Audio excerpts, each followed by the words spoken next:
has Serbia been a part of the Service Heritage Festival? Serbia has been at the Heritage Festival for last over 30 years. And what is the most popular food item?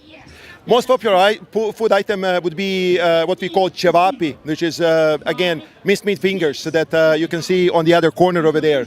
Besides that, there are also homemade sausages, kebabs, and roasted pork and lamb. That is most popular ones. And there's a lot of sweets, big selection that you can choose from. So what's your most favorite food item? Out of all those selections, what's your most favorite? Out of all these selections, I would say I would go with these fingers. Those are these cevapi. Those are the best ones. And you should try these. Very good. Maybe I will. Oh, yeah. And the final question, what's the capital of Serbia? Capital of Serbia, Belgrade. It's a very well-known city in Europe. I don't know about North America. And what do you love the most about the Service Heritage Festival?